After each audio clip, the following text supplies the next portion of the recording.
Hello, ladies and gentlemen. Welcome to episode 4 of PGIM India Mutual Fund presents Live Mint, Amend, Adjust, and Adapt. This is a series of high-powered panel discussions that we have been doing to try and figure out the success mantras for the new normal in the post-COVID world. And if, like me, you're wondering when the post-COVID world is coming, I'm afraid that we don't have a clear answer to, but we can try and tell you how to cope, and that's what we've been trying to do here.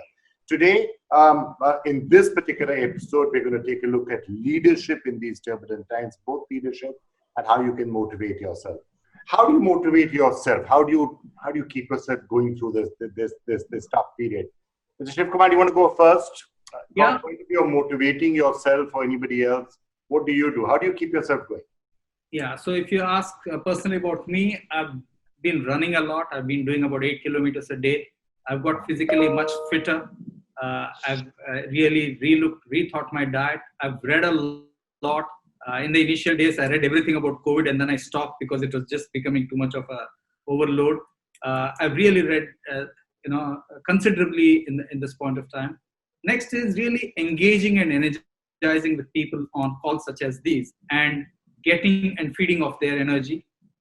Talking to colleagues, talking to peer group, talking to people outside of the industry. And really having meaningful chats with them. That's how I kept myself busy. All right, Manish.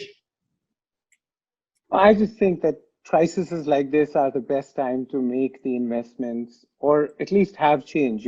From my perspective, where regulatory cholesterol is a big problem holding me back, I think a policy window, which is when change will happen because there is so much pain. So I think we are motivated by the fact that everything that held India back, the labor laws, the regulatory cholesterol, the banking systems problems, the compliance issues, the education reform, all is on the table. There is a real policy window for India. So the next 25 years will hopefully be different from the last 25 years. And we have to get ready for that as an organization and as a team. So that's what we're really focused on, is that this is the time to be making the down payment for what hopefully will one of the few places in the world where growth will be left in the next 20 years. We were always a 10 horsepower engine running on 2 horsepower, but hopefully now we will get rid of the cholesterol and get to our real potential. Okay, let's hope you're right on that. Ajit, motivating yourself. Well, I guess for me, Vikram, it's been just the fact that, we've all been cooped up. The whole family's been cooped up together. Else my daughter would have been flying away. She's in the 12th grade and would have gone away for education. And we were waiting for that day. But we've pushed a couple of semesters back. And so we are all together. And just being together, having conversations, and purposefully taking it a little slow. The first part of the lockdown was, we were all excited. There was a lot of work happening, a lot of hobbies that came up.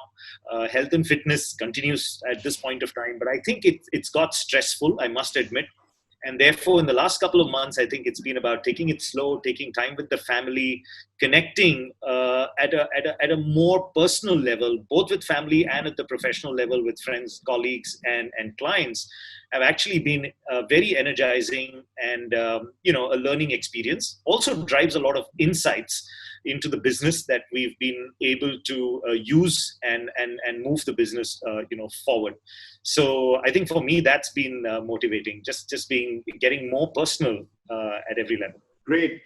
I noticed you smiling when you heard many people on the panel saying, we've used this to get time to get fit and to exercise. Actually, a lot of people have, which is, I guess, the good news. How do you motivate yourself? Well, I think for me also, it's been the case. I probably have been the fittest in the last 10 years. So I think it's really worked the last few months. And also for me, I've been traveling almost continuously since my playing days, which is about 1991. So I think for me, the initial part was, wow, we have a break and I can stay. But I think the important thing is we don't know where we are going, when this is going to end. And I think to have goals would only make things a lot more complex. I think to just slow down and focus intensely on the process of what you can do, forgetting about what will happen, has been something which for me has really worked. And for my students also, it's the same. You don't know when we're going to come out of this, but just make sure that whenever we come out of it, we come out stronger physically and stronger mentally. you've got to motivate the troops. And in a time of crisis like this, like in a time of war, you've got to motivate your troops. And I don't think I've ever seen a war movie which doesn't have the leader going out there and whipping up the people with an inspirational speech. Is that something which all leaders should be doing right now, making sure that that all their troops are fired up, or finding out how to deal with this? So, Vikram, like many other things which happen in the army, the ceremony that you see of the officer rallying the troops is it's the manifestation of a much, much deeper infrastructure of leadership that you normally don't see on a day-to-day basis.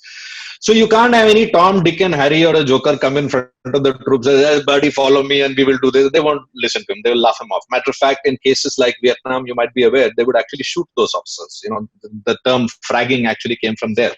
When they would use fragmentation grenades to get these tourist lieutenants who would come for a tour of duty and want to do that, you know, for mother and glory and all of that, too much of it, they would actually kill those officers. So, I mean, the point I'm making here is that troops will only follow and will only listen to officers and leaders with whom they have a relationship that has been forged from the past. And of course, it need not be individual officers. It can also be the officer cadre. So, if let's say tomorrow you were commissioned into a unit and you wore the ranks of a lieutenant, you're actually walking on the laurels of lieutenants in the past who have led the troops, and the troops have been confident about their young officers. It's not so much that you earned your spurs until you've actually been in a few operations and stuff like that.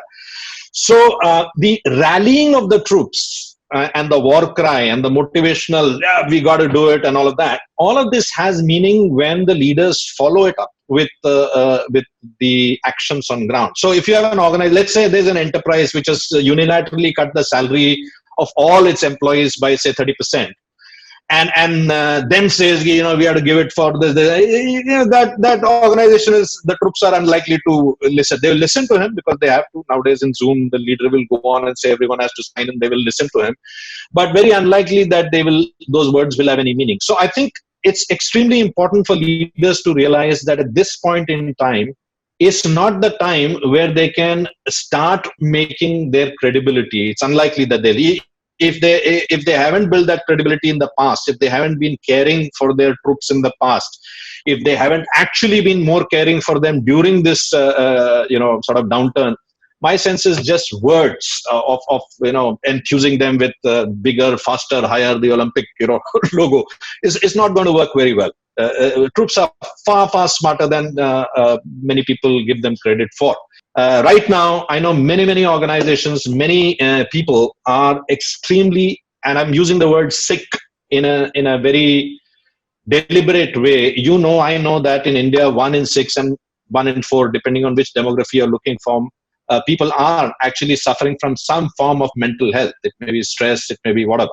Now, in a situation like this, that ratio of 1 in 4 or 1 in 6 is actually going to increase quite a bit. So you really have a workforce out there which is concerned, which is worried, which is stressed out. And this is the time that they're looking for leaders to give them reassurance, not so much about we are going to conquer the moon and we'll send a man to the moon and while we are doing 30% cut of our wages. These messages. So I often urge my friends who get impressed by ceremonies that they see in the army, that those ceremonies are the manifestations of years and decades of SOPs and behavioral leadership that has happened. You're only seeing the tip. Just by replicating the tip and going in front of the troops and trying to shout and rally them into some sort of enthusiasm is not going to work. Even if it works, it'll be very temporal. Last maybe about 72 hours before it comes back to. So I think that aspect needs to be kept in mind.